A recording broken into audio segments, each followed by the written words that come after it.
Boa noite, pessoal! Estamos aqui para mais uma live de quinta-feira, 19h30. Agradeço aqui a presença de todos e essa oportunidade, essa plataforma para a gente estar aqui junto.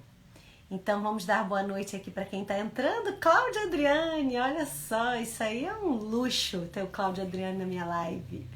Marinei, Priscila, Neide Clark, mamãe, Honey Bunny Pot, gostei.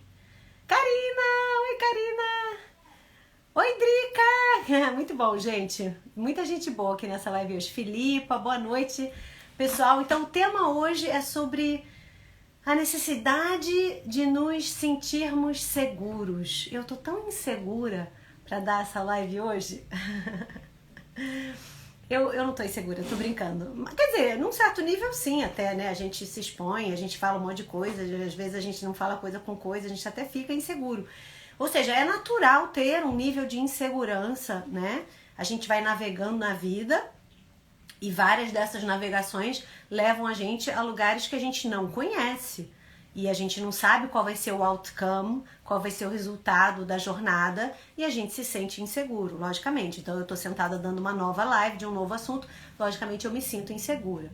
Mas não é sobre essa insegurança natural que eu vou falar hoje, né? Que é a insegurança do desconhecido, que é a insegurança de não... De termos medo, de não sabermos exatamente lidar com uma situação da qual a gente não teve como planejar. Essa insegurança é até uma insegurança positiva, porque ela é natural. O contrário dela, eu acho que seria uma profunda arrogância. Quando a gente está lidando com o desconhecido, é natural estar inseguro. Mas então não é disso que a gente está falando hoje. O que a gente vai falar hoje é de uma insegurança que está na base, uma insegurança de base, que proporciona um medo generalizado, que faz com que você tenha muitos freios na vida por esse medo generalizado. É dessa insegurança que a gente vai falar hoje. Essa insegurança, ela é verdadeira ou ela é ilusória? Esse medo todo que a gente tem para navegar na vida é verdadeiro ou é ilusório? Eu tô viajando de tantos medos que eu sinto ou eu tô realmente... até com uma estratégia positiva de ter tanto medo para eu estar bem preparado para minha vida. Esse é o bate-papo de hoje, tá, pessoal? Liliana Carvalho, boa noite. Ana Lídia, minha sogra querida. Maúcha, minha amada. Muito bom, gente. Ana Luísa, que gostoso ter você aqui. Olha, mãe Ana Luísa tá aí. Renata Dolce, Bruna Clark, my sister. Muito bom, gente. Obrigada por estarem aqui comigo. Então, vamos lá. Então, o mais importante é o seguinte, chakras. Chakras são palavras que as pessoas gostam de usar, mas nem todo mundo sabe exatamente o que é chakra. Chakra, na verdade, é uma coisa bem simples de entender o que é chakra, e eu vou explicar rapidamente só porque a gente precisa dessa base de entendimento hoje para falar sobre falta de segurança, tá? Então, assim, chakras, a gente tem centenas de chakras no nosso corpo e na nossa aura, e eles são centros de energia. Tudo na vida, em algum nível, é energia. E os chakras estão lidando com essas energias. Então, eles estão processando energia, criando energia, destruindo energia, transmutando energia, criando formas de lidar com energia. Eles são as fábricas de energia. Lava roupa, passa roupa, pendura roupa de energia, tá? Fábricas de energia. A gente tem 7 chakras principais que estão na base da nossa coluna vertebral. Na verdade, a gente tem mais do que 7 chakras principais, mas esses 7 chakras são os mais estudados até hoje, da qual a gente já tem bastante informação sobre isso. E a leitura da aura, que é uma das bases do meu trabalho, ela está sempre acessando informações desses 7 chakras. Na verdade, das camadas da aura ligadas a esses 7 chakras, que são os 7 chakras mais usados aqui na encarnação, tá? O que é uma insegurança? Uma insegurança real, tá? Uma insegurança real é quando você não tem uma base, quando você não tem um chão que você consegue pisar e ficar em pé reta nesse chão e ficar estável nesse chão. Falta de base é um chão cheio de pedras e cheio de buracos, ou é um chão que se mexe o tempo todo, ou é um chão cheio de rachaduras, da qual você não consegue estar em pé estável. Então, falta de segurança é quando você não tem uma base para ficar em pé estável para se relacionar com a vida, que apresenta milhões de desafios, né? Então a vida aqui apresenta milhões de desafios. Se você não tem uma base estável, imagina, você está lidando com milhões de desafios toda torta. Então você precisa de um chão estável para lidar com todos esses desafios que estão aqui em cima, né? Então, o chakra que cuida dessa base se chama chakra da raiz. Ele é o primeiro chakra. Ele está aqui na base do períneo, ele vai até abaixo dos nossos pés, porque a nossa aura, ela vai além do nosso corpo físico, né? Então o primeiro chakra começa na base do períneo as nossas pernas estão dentro do primeiro chakra, os pés estão dentro do primeiro chakra e o primeiro chakra ainda avança para baixo dos pés. E ele é o chakra da raiz e ele lida com a estabilidade. Mas os dois chakras seguintes também lidam com estabilidade em níveis mais concretos, né? Então, no fundo, são os 3 primeiros chakras que lidam com a nossa estabilidade ou instabilidade. Então, o chakra de base, que é o chakra da raiz, que é o primeiro, é o principal da nossa estrutura de segurança. Ele é um chakra dedicado a processar tudo que tem a ver com instabilidade, insegurança e desejo ou necessidade de sobrevivência. Então, o primeiro chakra está lidando com o básico. Comer, fazer xixi, saúde, ter abrigo, né? Ter uma segurança básica de ter o que comer, ter um abrigo e ter saúde. Ele está lidando com isso o tempo todo. Por isso, inclusive, que ele é o chakra da relação que a gente tem com a Mãe Terra. Porque a relação que a gente tem com a Mãe Terra estabelece bastante dessa nossa segurança. Isso está tão longe do nosso dia a dia, a relação com a Mãe Terra. Mas saibam que a relação que a gente tem com a natureza física, ela cria muita estabilidade para esse primeiro chakra. E aí, lógico, a nossa vivência dentro do lar traz estabilidade no primeiro chakra, a nossa vivência dentro de uma segurança financeira traz a estabilidade para o primeiro chakra e a nossa saúde vital, o nosso corpo fortalecido traz estabilidade no primeiro chakra. Outra coisa que mexe com a estabilidade ou instabilidade no primeiro chakra é a nossa base ancestral, a cultura que veio antes da gente, a vivência que veio antes da gente, que vai determinar como é que vai ser esse lar e como é que vai ser essa estabilidade, também influencia então o primeiro chakra, ou seja, o primeiro chakra, que é o chakra da raiz, tem influência das nossas raízes, porque as relações que a gente tem com essas raízes trazem estabilidade, segurança ou instabilidade, insegurança, tá? Então, se eu venho de uma família muito instável, eu vou ter instabilidade no primeiro chakra. Se eu venho de uma família estável, eu vou ter estabilidade no primeiro chakra, né? Então, o chakra da raiz é a base. É como se fosse aquele standzinho que segura a boneca em pé, tá? Então, aquilo que está acontecendo no teu primeiro chakra, acaba que está acontecendo em todos os chakras. É como se fosse a raiz da árvore, se chama chakra da raiz. Se a raiz da árvore está doente, o resto da árvore toda vai sofrer com essa raiz enfraquecida. É exatamente assim que funciona o primeiro chakra. Então, se a sua saúde não está bem, você não consegue viver. Se a sua estabilidade de ter a capacidade de pagar suas contas, né? Porque aqui eu tô falando de uma necessidade financeira básica mesmo, que atende às suas necessidades básicas. Se você não tem uma estrutura financeira que atende às suas necessidades básicas, você vai estar super inseguro. E se você não tem lar, abrigo, estrutura materializada que te traz uma zona de segurança, você vai ter instabilidade nesse primeiro chakra, né? E a gente vai estar falando mais disso hoje aqui, tá? E aí, o segundo chakra, ele já é um chakra que está lidando com relacionamentos.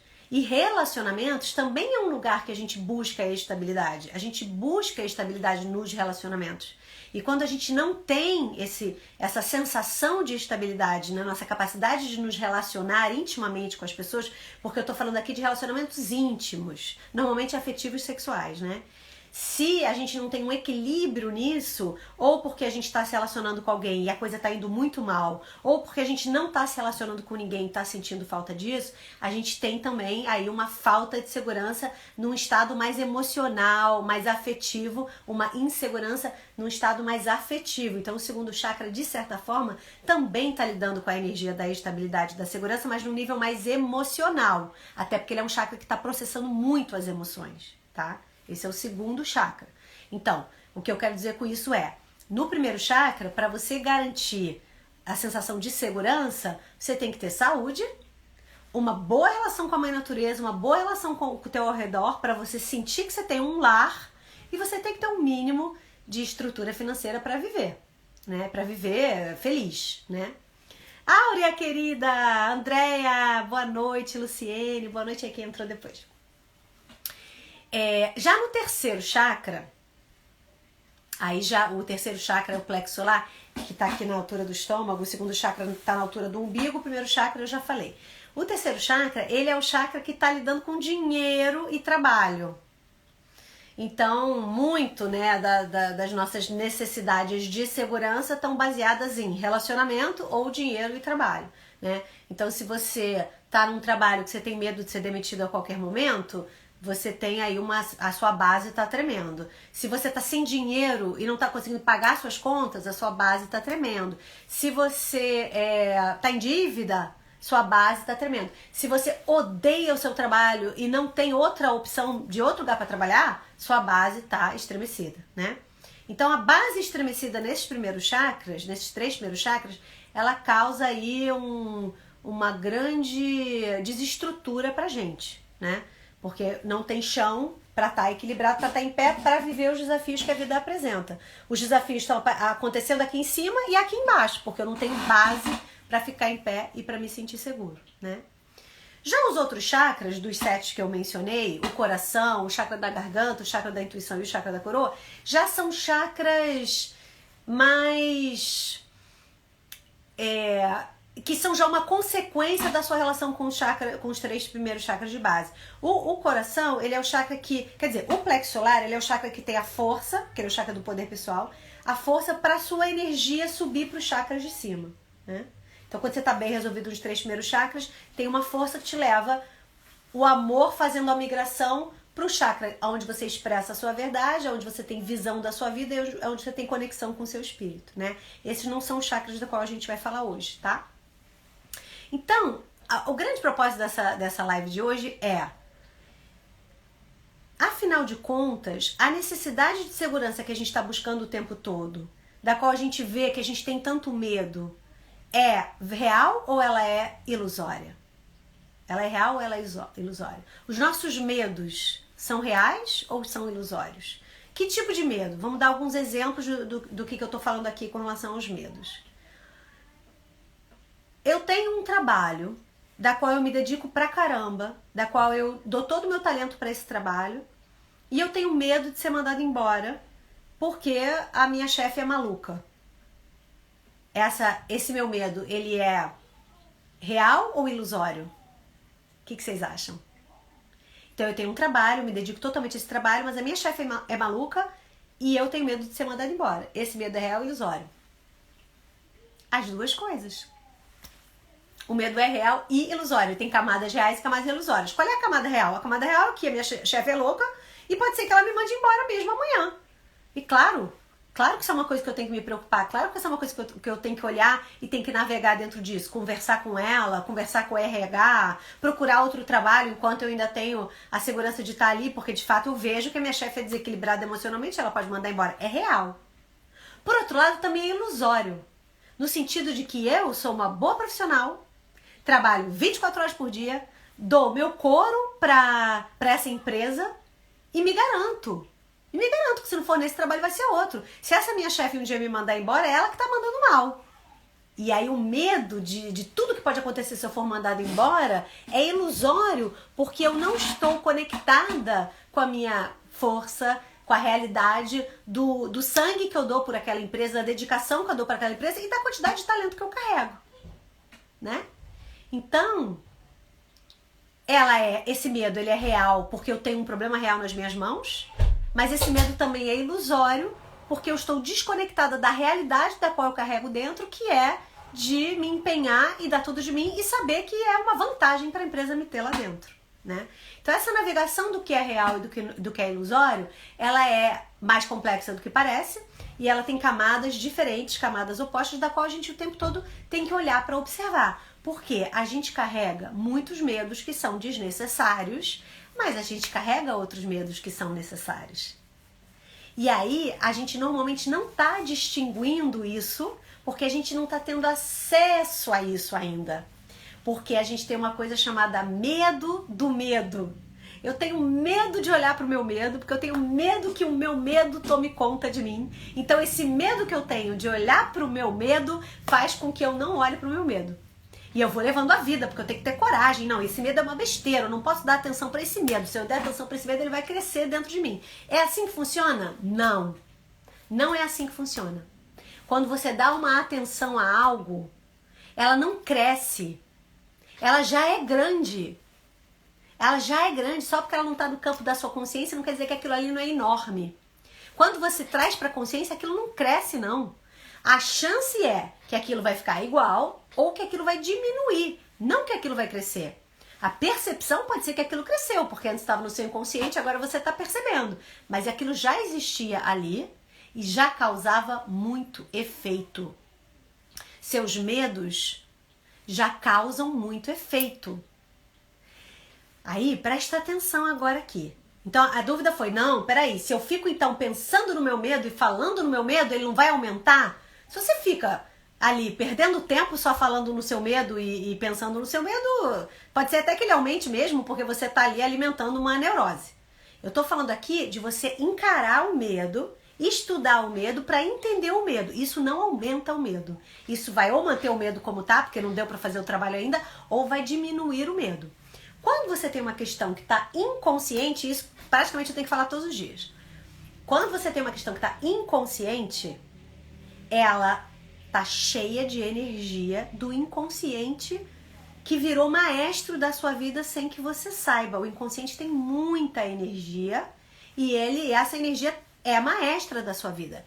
Quando você traz aquilo pro consciente, aquilo continua do mesmo tamanho e talvez ainda domine você por um tempo, mas você vai poder estudar aquilo e ao estudar aquilo você vai poder tomar decisões conscientes de como prosseguir na sua vida. E às vezes você vai prosseguir com medo, mas você está estudando esse medo, está aprendendo esse medo e em algum momento ele vai ser ressignificado. Se ele fica no inconsciente, ele não vai ser ressignificado nunca. Você pode até não estar vendo ele, mas ele está atuando em tudo. O medo está o tempo todo atuando em tudo. O medo está o tempo todo atuando em tudo. E aí, esse medo pode ser real ou pode ser ilusório. O que é um medo real? Baseado nos traumas, né? Se você viveu, eu sempre falo isso, se você um dia atravessou a rua e foi atropelado por um carro, toda vez que você atropelar a sua rua, você vai ter medo de ser atropelado. Porque é um medo baseado numa realidade que você viveu, que é uma experiência que está dentro da sua aura, que está marcada em você. Aos poucos você vai aprender a confiar um pouco mais naquela rua, a confiar um pouco mais nos carros, a confiar um pouco mais no barulho. E o trauma vai se ressignificando, mas aquele medo não é ilusório. Você foi de fato atropelado, né? Então, por exemplo, se você é uma pessoa que teve uma família quebrada, né? Os pais brigavam muito, tinha uma relação super distorcida e você tem medo de ser abandonada pelo seu marido. Esse medo tem camadas reais de uma família distorcida da qual você conviveu, né? Se você vem de uma família que perdeu dinheiro, faliu, uma família que faliu, é natural que você tenha, toda vez que você tem problemas financeiros, que você fica sem dinheiro, você ter medo de falir. Você tem medo de ter dívidas, porque é uma vivência que você teve, de fato, né? Se você é uma pessoa que não tinha direito o que comer, não tinha direito onde morar, você tem medo de ficar sem dinheiro, é um medo real, né? O que é um medo ilusório? Um medo ilusório por exemplo, você vem desse lar que foi quebrado, né, de um pai e uma mãe que tinha uma relação totalmente distorcida, que brigavam o tempo todo, que jogavam coisa na cabeça um do outro, e aí você tá casada e você fica achando que o seu marido tá te traindo o tempo todo, você fica achando que teu marido tá te traindo porque teu pai traiu sua mãe, ou porque sua mãe traiu seu pai. E você tá o tempo todo nessa obsessão de que uma coisa vai se repetir quando não tem um fundamento, porque teu marido de fato é um cara, sei lá, fiel, por exemplo. Aí esse já é um medo ilusório, né? Você, por exemplo, chegou, uma vez você foi mandado embora de um emprego, e porque a empresa faliu, e foi super traumático para você ficar sem trabalho, e aí toda vez que você tá em outras empresas, você acha que essa empresa vai falir. Isso é um medo ilusório. É um medo baseado numa coisa inventada. Se uma empresa faliu, por que outra empresa vai falir também? Né? Então, isso é um exemplo de medos ilusórios. Tá? Como é que você vai saber se o teu medo é ilusório ou se o teu medo é real? Por quê? Porque eu preciso ter uma base segura, né?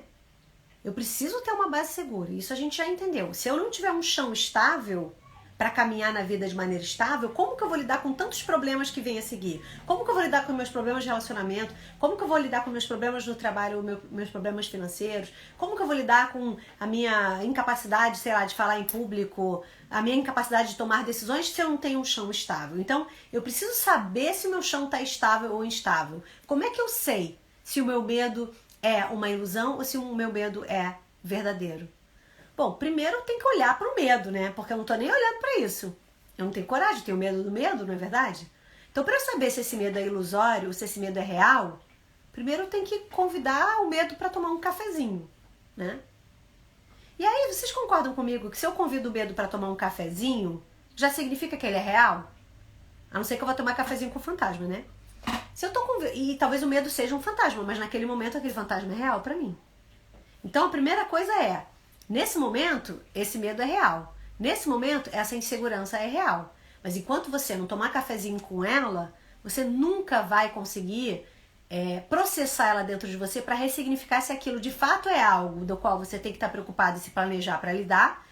Por exemplo, a chefe maluca. Ou se de fato aquilo é baseado numa coisa que já não faz mais sentido nenhum, só que ficou ali jogado nos porões do teu inconsciente, você não processou, não amadureceu aquilo e aquilo continua atuando sobre você. Então primeiro você tem que convidar o teu medo para tomar um cafezinho. Então você começa a se conhecer mais. Você começa a conhecer os seus mecanismos de defesa. Você começa a conhecer as consequências que esse medo está trazendo para a sua vida hoje. E você faz isso a partir das coisas que não estão dando certo. Então o autoconhecimento, para ele funcionar, ele precisa partir daquilo que não está dando certo. Porque o que não está dando certo, aquilo que não está te deixando feliz, aquilo que está travado, né? Aquilo que não está fluindo, tem algum sintoma lá dentro de informação boa para você aprender o que está acontecendo com você. Então você começa pelos problemas. Então, começa a listar quais são os lugares que não estão dando certo na sua vida. Hoje a gente está falando sobre o medo e sobre a segurança, a necessidade de segurança. Então, você vai começar pelo aquilo que não está dando certo e você vai tentar mapear os medos que você tem com relação àquilo. Então, sei lá, meu relacionamento não está dando certo, meu casamento não tá indo bem. Você começa, nesse caso que a gente está estudando aqui, mapear quais são os medos que você tem a partir desse problema. Tenho medo que meu marido me traia e minta pra mim. Tenho medo de ser feita de otária perante as pessoas. Tenho medo que meu marido se separe de mim e me abandone. Tenho medo de machucar meu marido. Tenho medo de ser mais feliz sem ele e acabar machucando ele. Tenho medo de machucar meus filhos. Você vai mapeando esses medos. E aí, você vai pegar esses medos que você mapeou. Tenho medo de ficar sozinha, tenho medo de me sentir humilhada pelos meus amigos, se meu marido me trair, tenho medo que meu marido me traia. Você vai começar a ver uma linha comum, um denominador comum aqui nesses medos. Por exemplo, nesse exemplo que eu inventei, tenho medo de ser abandonada, tenho medo de ser traída, tenho medo de ser humilhado pelos amigos. Tem aí uma crença, né? Tem aí uma crença que sou inferior, né? Tenho medo de ser mais inferiorizada ainda pela humilhação dos meus amigos, como sou inferior, tenho certeza que meu marido vai me trair. E como sou, não, é uma crença, né? Como me sinto inferior, vou ficar sozinha pro resto da minha vida. Então você tá vendo aí um denominador comum desse estudo que eu tô inventando aqui agora. Denominador comum de uma profunda menos-valia. Menos-valia, uma profunda menos-valia. Ok, então tô descobrindo que eu tenho uma crença de menos-valia dentro de mim. Próximo passo seria, uau, por quê? Por que eu tenho essa crença de menos-valia? Né? O que aconteceu? O que aconteceu comigo que gerou isso? Será que foi na minha infância? Será que foram determinadas situações que aconteceram na minha vida? Eu vou ter que meditar, eu vou ter que entrar nesse lugar de menos-valia, conhecer esse lugar de menos-valia dentro de mim e tentar mapear ele um pouco melhor. Em algum momento eu chego na tal da criança ferida, que todo mundo fala, né? Eu chego na tal da criança ferida porque a criança ferida, ela viveu aí alguma humilhação, ela viveu algum sentimento de inferioridade mesmo, para trazer essa crença da menos-valia. Quando eu chego nesse lugar de por que a crença da menos-valia aconteceu comigo, eu vou ter que chorar um pouco. Eu vou ter que chorar um pouco as minhas mágoas, né? E vou me identificar um pouco com isso por um tempo. Eu me sinto mesmo um cocô. Eu me sinto mesmo um cocô. E aí, quando eu chegar assim no cocô mesmo, eu vou falar, putz, mas eu não sou um cocô, não. Porque eu tenho que chegar no cocô pra falar isso, sabe? E esse aqui é o lugar que a gente evita, né? A gente evita mergulhar porque parece que a gente vai morrer ali no cocô. Mas a gente não morre no cocô, não, porque a gente é vivo. E a gente é forte. E a gente quer ser feliz. Mas a gente precisa conhecer ali o cocô, né? O ato, assim, de ler auras tem muitas vantagens, né? Porque você realmente, lendo auras, você conhece muita coisa da humanidade, você mapeia muita coisa da humanidade, né? Às vezes dá até uma sobrecarga de informação, assim, uau, muita informação, porque é muita coisa que você vê na aura das pessoas, né? E muito dessas coisas que você vê na aura das pessoas se parece com você também, né? Então, eu aprendi muito sobre essa questão de segurança versus insegurança lendo o primeiro chakra das pessoas. Informações ali do quanto vivências da vida atrapalharam a certeza de que você está seguro para caminhar. Quantas coisas não acontecem na nossa vida que fazem com que a gente já não tenha mais certeza da segurança para caminhar? Né? São várias coisas. Eu pensei em alguns exemplos aqui só para poder ser bem didática. E se vocês tiverem aqui alguma pergunta sobre tudo que eu tenho falado até aqui, também podem me escrever aqui que depois eu chego lá, tá?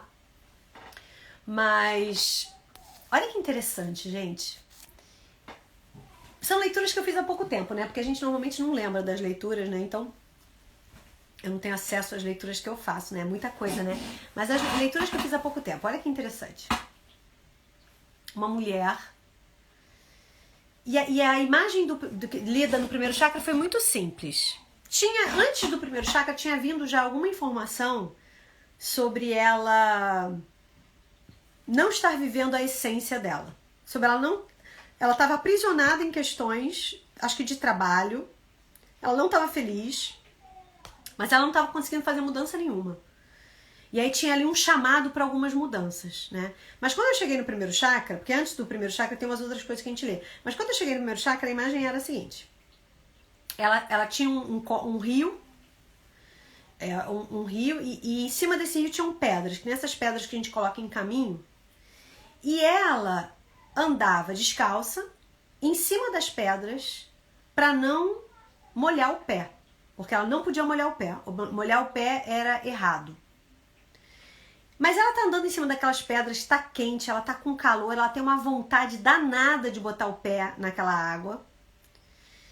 Mas ela não pode. A regra diz que ela não pode. Aí, de repente, ela coloca o pé na água, ela arrisca, ela coloca o pé na água. E quando ela coloca o pé na água, ela tem uma sensação assim de alívio, do frescor daquela água, de sentir ali a mãe terra ali meio que refrescando o pé dela. Por outro lado, é tão gelada aquela água que meio que sobe assim uma coisa na espinha dela e dá um medo assim para ela, dá um desconforto para ela. É um alívio misturado com desconforto. A imagem era essa. Só isso. E a mensagem era a seguinte. Que aquela água, botar o pé na água, era o que a essência dela desejava. Mas a cultura e a educação dela diziam que botar o pé na água era uma coisa que ia causar problemas para ela, que ia molhar o pé dela, porque ia estar gelado demais, depois ela não ia poder caminhar porque o pé ia estar molhado. Então, a cultura e a educação da qual ela foi criada dizia que o mais adequado é pisar nas pedras. Mas tem uma coisa dentro dela, do instinto dela naquele momento da vida dela, que queria meter o pé na água. Quando ela mete o pé na água, ela tem uma sensação de alívio, mas ela também tem um desconforto. Então a primeira informação importante dessa imagem não é tão simples assim viver o que a essência quer, viver o que o espírito quer, porque não é simples ir contra a nossa cultura, não é simples quebrar paradigmas. Então vamos acknowledge, né? Vamos trazer para a consciência de que realmente não é simples fazer transformações, porque a gente está traindo a nossa segurança. A segurança dela, as crenças de segurança dela, aquilo que fazia ela se sentir tranquila era pisar na pedra. Pisar na água não fazia ela se sentir tranquila. Aí tem um chamado do ser dela? Tem. Mas não é tão simples. Quando ela pisa na água, ela de fato vive um desafio de desconforto de uma nova experiência da qual ela ainda não tinha vivido.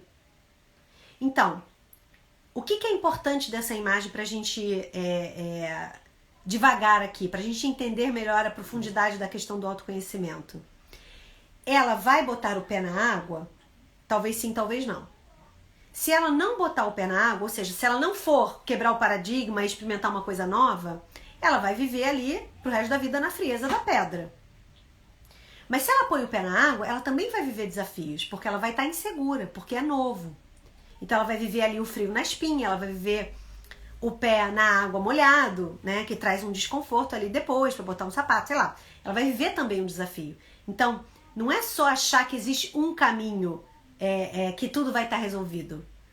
Ela não vai botar o pé na água, ela vai ter que enfrentar que a vida dela vai ser uma frieza. E aí ela vai poder ver que a vida dela é uma frieza, ela vai poder ver que aquela pedra é dura, né, na metáfora, que a vida tá dura, que ela tá fria. Ela vai poder ver. E aí, quem sabe, um dia ou em outra vida ela vai pisar na água. E se ela pisar na água, ela também vai ter que encarar o desconforto que é quebrar um paradigma, a insegurança que dá ser diferente da própria família, ser uma ovelha negra da família, o quanto é também instável não ter respostas. Na pedra eu tinha todas as respostas, aqui na água eu não tenho resposta nenhuma. Também é real tudo isso. E ela vai navegar nisso tudo. Então a questão da live de hoje a necessidade de segurança é uma coisa ilusória ou uma coisa real? E a resposta é os dois. É ilusório e é real. Tem camadas ilusórias e camadas reais. O que você tem que fazer? Navegar na vida e observar o que está acontecendo com você. Observar seus sentimentos, observar seus pensamentos, observar suas atitudes, observar as consequências dessas atitudes, pensamentos e sentimentos, e vai colecionando percepções para ter novas ideias. A gente não pode ficar parado numa ideia só. A gente tem que colecionar novas ideias. Então, se ela decide ficar na pedra, tá tudo bem, mas ela tem que colecionar a experiência que ela tá tendo em cima daquela pedra. E se ela tá indo na água, também tá tudo bem, ela tem que colecionar a experiência que ela tá indo na água. O que ela vai precisar? De coragem. Ou para ficar na pedra ou para andar na água, né? A Ana Lídia fala, precisamos ser um pouco anarquistas. Pois é uma maneira de dizer, não dá para ficar na zona de conforto o tempo todo. De vez em quando a gente tem que quebrar a regra dessa zona de conforto. E aí a gente vai conviver com o desconforto para ir vendo como é que está a minha base, para ir vendo como é que está a minha segurança, navegando da melhor maneira possível dentro dessa complexidade toda, né, gente? Um outro exemplo de uma outra leitura. Olha esse, que complexo. Também era uma mulher. A imagem era ela fazendo uma faxina na natureza. Ela limpava todo o chão do campo, ela tirava todas as folhas, ela passava água, ela passava sabão, ela limpava. E é engraçado que isso já tinha na leitura vindo imagens dela fazendo faxina. Já era a segunda imagem dela fazendo faxina e a leitura já acabou de começar. Então ela fazia faxina. Aí a imagem mudava para ela, pequena, criança, soltando uma pipa. E ela ficava maravilhada com aquela pipa. E aquela pipa representava uma coisa lúdica, uma coisa criativa, uma coisa livre, uma coisa solta. E ela ficava maravilhada com aquela pipa. E aí a imagem mudava para uma terceira fase, que era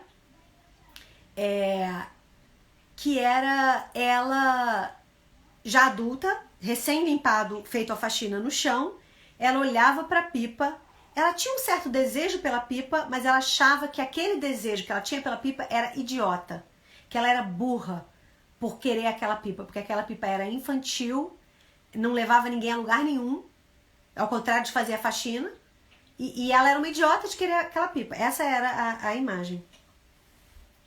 Olha que interessante. A pipa representava o eu interno dela, da essência, que era uma pessoa aérea, meio aérea, muito criativa, muito lúdica e muito diferente das outras pessoas, que raciocinava de uma maneira muito diferente, que pensava mesmo, que sentia de uma maneira diferente, da qual ela não ia encontrar muita referência. Porque ela era meio aérea mesmo, a leitura dizia, e ela muito lúdica. E eu me lembro de dizer assim, olha, eu não consigo encontrar outra palavra senão dizer que tem uma coisa muito lúdica em você. Então a pipa está representando sua essência. A faxina está representando todo o esforço e dedicação que você coloca nessa vida para ser uma pessoa certa, para ser uma pessoa centrada, para ser uma pessoa adequada. A faxina, e aí eu falei para ela, menina, já é a segunda vez que aparece uma faxina aqui. A faxina está mostrando que você está o tempo todo meio escrava. Escrava de alguma coisa. Escrava de alguém, escrava de uma ideia, escrava de um sistema, escrava que nem as faxineiras são. Em algum nível, né? E dizia que, olha só a visão que você está tendo da sua essência. Você não confia em você, você não está se vendo, você não está se valorizando, você está querendo ser como os outros, esforçada, dedicada, necessária, e você não está se conectando com uma parte sua que é muito essencial, que é muito lúdica. Por quê? Por uma questão de segurança. Porque ela não se sentia segura em ser ela mesma, porque ela mesma era muito diferente de todo o resto. E ela provavelmente já foi zoada, né? Já sofreu algum tipo de preconceito de ser diferente, né? Então ela, por uma questão de segurança, na imagem anterior, a questão de segurança era a menina pertencer à cultura dela. Então sim, ela fica em cima da pedra, ela tá segura, mas ela tá desconectada de uma parte dela. Ela vai botar o pé na água, ela fica insegura, mas ela está conectada com uma parte dela que vai poder criar a segurança a partir da nova experiência. Porque segurança não é você ficar no mesmo lugar o tempo todo. Por isso a Ana Lídia diz que a gente tem que ser anarquista. A segurança, o novo traz insegurança, mas você vai experimentar ele, você vai poder criar sua segurança a partir do novo, né? Então essa segunda imagem, a pessoa não tinha segurança suficiente de ser diferente. Não tinha segurança suficiente de quebrar os paradigmas do sistema. Ela era escrava do sistema, por isso que ela era uma faxineira. Né? Aí a leitura ajuda ela o quê? Ajuda ela a se ver nessa pipa, a se inspirar nessa pipa. Porque a pipa é belamente descrita dentro da imagem, né? Então ela se inspira ali na pipa e se conecta com uma parte dela. E também olha aquela faxineira super esforçada, super escrava e também se conecta com esse cansaço, porque ela estava bem cansada também, sabe? O que eu quero dizer com esses dois exemplos é que muitas vezes sim a necessidade de segurança vai atrapalhar o seu caminho. Muitas vezes você vai ter que abrir mão dessa necessidade de segurança por um tempo para poder fazer transformações, para poder ter nova vida, para poder ter nova experiência. Não é necessariamente para fazer mudanças, né? Porque transformação é mudança. Não é bem isso. Não é necessariamente para fazer transformação, não é que você precisa fazer transformação, mas você precisa viver a vida. Você precisa estar conectada com a vida. E a vida é algo que se cria, né? Que se cria. Então, o problema da necessidade de segurança é que ela às vezes para isso, como nesses dois exemplos que eu dei. Vai parar a menina de botar o pé na água e vai parar a menina de ser uma pipa, né? E realmente, para a menina poder experimentar um pouco de ser pipa ou para outra poder botar o pé na água, elas vão viver uma fase de insegurança. Só que, se elas tiverem uma base já segura, de verdade, né? Se ela tiver já construído o alto valor dela, a insegurança vai ser só uma fase. A insegurança vai ser só uma fase. Ou seja, você precisa ter uma base segura para você poder estar livre para viver. Porque se você não tem uma base segura para estar livre para viver, você nunca vai poder sair da zona de conforto e você vai ficar muito limitado. Você vai ficar super bloqueado. Você vai ficar totalmente baseado no medo. Então, você precisa conquistar uma base segura. Então, você precisa se dedicar a conquistar uma base segura. Conhecendo qual é a insegurança real, da qual a gente já falou, quais são as minhas inseguranças reais, e aí eu vou tentar criar uma base segura. Eu vou, por exemplo, estudar um pouco mais para me sentir mais segura no meu trabalho. Eu vou, talvez, economizar um pouco mais de dinheiro para me sentir segura financeiramente. Eu vou morar num bairro mais seguro, porque eu estou insegura nesse meu bairro. Eu vou... não sei, você vai ter que tomar atitudes para ter essa segurança. Idealmente também uma segurança psicológica, né? Eu confio no meu taco, eu confio na minha essência, eu confio no meu ser, eu confio no meu espírito. Eu me amo. Isso é um desenvolvimento, não é uma coisa que a gente conquista da noite pro dia, né? E aí, tendo essa base segura, eu vou poder, então, seguir adiante e viver algumas inseguranças. Se eu não tenho essa base segura, eu vou ficar bem parado, né? Vamos aqui abrir para alguns comentários e algumas perguntas. A Bruna, minha irmã, diz: sempre que eu encaro um medo meu e conecto, sinto uma coragem imensa de ser capaz. E aí ninguém me segura. Exato, a palavra-chave aqui que ela fala é e conecto, né? Ou seja, ela percebeu um medo. Aí ela tem duas opções. Ela encara ou ela não encara. Se ela não encara, aquilo vai ficar escondido, vai virar outra coisa. Vai virar um outro tipo de problema da qual você não vai conseguir botar o dedo em cima daquilo, porque veio uma construção inconsciente. Se ela encara, que não é fácil, né, gente?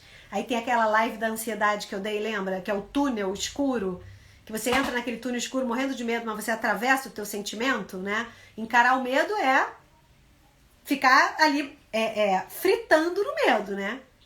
Fritando no medo. E aí você então faz o quê? Que é a segunda palavra-chave do comentário da Bruna: se conecta com uma força maior de Deus, do seu espírito, da natureza, daquilo que te conecta com a vida. E aí você pega na coragem. Aí você ganha o pirlim-pim-pim da coragem, né? Engraçado, eu preparo umas coisas pra falar aqui na live, depois eu falo tudo diferente. Às vezes eu acho que as coisas ficam meio complicadas, né? Mas não sei. A Marinei pergunta se não seria uma acomodação. Por exemplo, a faxineira tá ali toda esforçada fazendo faxina. Gente, isso é o lugar das mulheres hoje. Porque você pode até não ser faxineira como profissão, mas eu te garanto que você tá nessa frequência. Cuidando de tudo, cuidando de tudo, cuidando de tudo, cuidando de tudo. Nós mulheres estamos presas nisso ainda, né? Não seria uma acomodação? Seria sim uma acomodação bem desconfortável, uma acomodação nada acomodada, mas é sim uma acomodação ficar nesse lugar, porque ele é seguro, ele é conhecido. E não só isso, no caso das mulheres que estão controlando tudo, né? Somos todas nós, estão controlando, fazendo, cuidando, é um controle excessivo. Essa é super desconfortável, super cansativo, mas a gente está com tudo controlado. Então é uma super acomodação esse desconforto, né? E partir para o desconhecido parece mais difícil, mas não sei se é mais difícil não do que manter nesse lugar de tanto esforço, né? O que mais, pessoal? Comentários e dúvidas?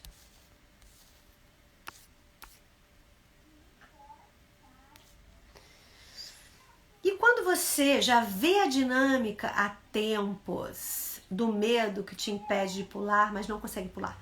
Isso é uma boa pergunta. Na verdade, são muitas camadas e é muito complexo.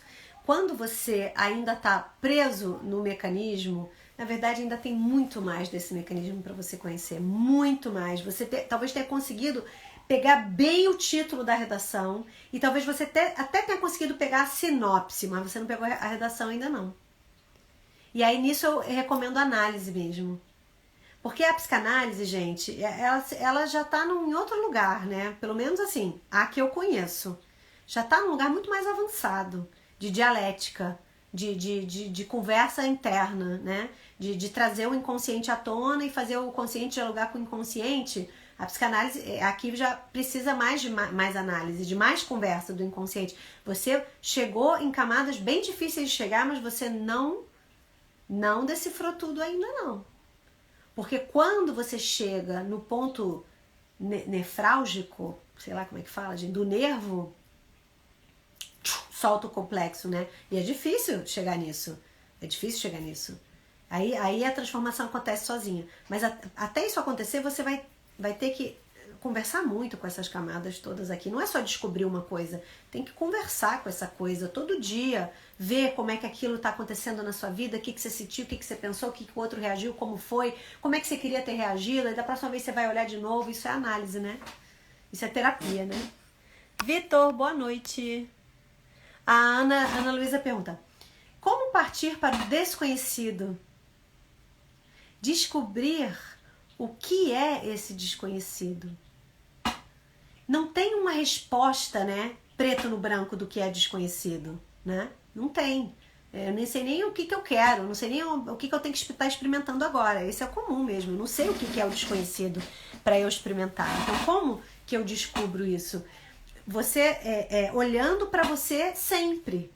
Você se relacionando com você, porque na maior parte das vezes a gente está se relacionando com a estrutura da vida para manter a gente seguro. Ok, mas se relaciona com como você está se relacionando nessa necessidade de segurança. O que você sentiu, o que você pensou, foi bom, foi ruim? Aquela experiência naquele dia foi boa e aquela outra naquele dia ela foi ruim? Você vai colecionando experiências sobre você, você vai trazendo tudo sempre para o campo de visão, mas não de uma maneira louca, neurótica, não, de uma maneira sublime, sutil de aceitação para esse conhecimento. E aí você vai conhecer mais dos seus desejos. E você vai conhecer que alguns desses desejos são super ilusórios para tapar buraco, mas que outros são de uma coisa mais instintiva sua, de um movimento da qual você está tendo uma necessidade de alma para fazer. E às vezes essa necessidade mais instintiva e mais de alma, ela é de uma coisa super corriqueira, como por exemplo ir ver uma exposição num museu, que parece que não significa nada, mas significa muita coisa. Ou só ir lá abraçar uma árvore na pracinha, que parece que não significa nada, mas significa muita coisa. Como descobrir o que é o desconhecido que me chama? Sentindo a sua vida. Sentindo você. E não sentindo as coisas que você precisa fazer. Sentindo você. E sendo honesta com isso. Mas não é uma fórmula tão fácil de explicar também, não. Eu entendo bem essa pergunta. Acho que essa libertação também tem a ver com não ter que corresponder com a expectativa do outro, mas com a nossa verdade. Exatamente. A gente está muito preso na necessidade de aprovação, porque a gente ainda está muito identificado com a crença da insuficiência, a crença da inferioridade, a crença da menos-valia. E aí o outro, de repente, vai me valorizar e aí pronto, aí eu tô provando pro mundo que eu sou alguém. E aí, putz, isso nunca funciona, né? Porque você vai provar para uma, você vai ter que provar para milhares, e aí você passa a vida totalmente escravo do que o outro pensa. Nossa, isso é tão difícil, né? Isso acontece muito. Nossa, eu vivi anos disso, ainda vivo em algumas camadas, sem dúvida. Um aprisionamento de ser amada, que é uma coisa enorme, vem de uma carência, né? Vem de uma carência mesmo. Aí você vai ter que estudar essa carência bem estudada e olhar bem por que você acha que você merece não ser amada, né? Porque o Prem Baba fala isso, eu adoro essa frase. Você vai ter que um dia aceitar que você não vai ser amado por todo mundo. Quando você aceitar que você não vai ser amado por todo mundo, isso é uma enorme liberdade. É uma enorme liberdade você não precisar ser amado por todo mundo. Mas para os piscianos, assim como eu, isso não é fácil não, gente. Mais alguma pergunta ou comentário, pessoal? Manda os coraçõezinhos para mim, para eu saber se vocês estão gostando dessa live. A gente já está chegando aqui no fechamento dela. Alguma outra pergunta?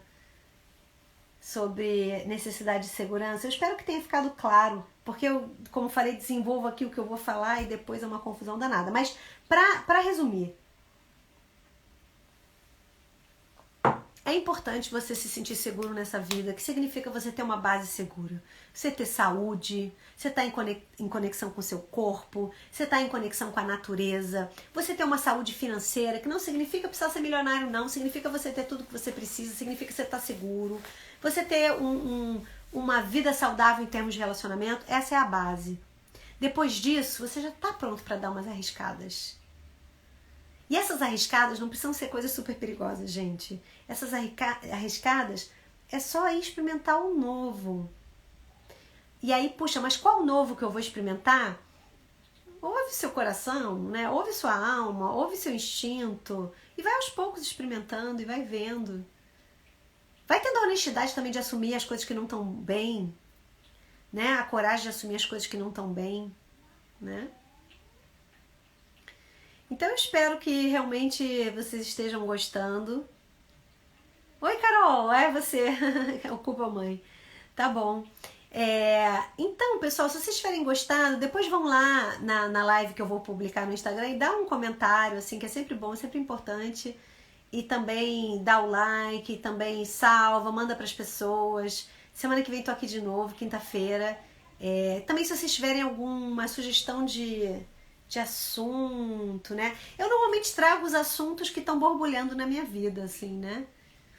Não assuntos que eu tô super resolvida, não, mas assuntos que eu tô borbulhando. E também para não me esquecer, lembrando que eu vou dar um retiro presencial, primeiro desde a pandemia, em Petrópolis, no Rio de Janeiro, no Luz Fundamental, de 23 a 31 de julho.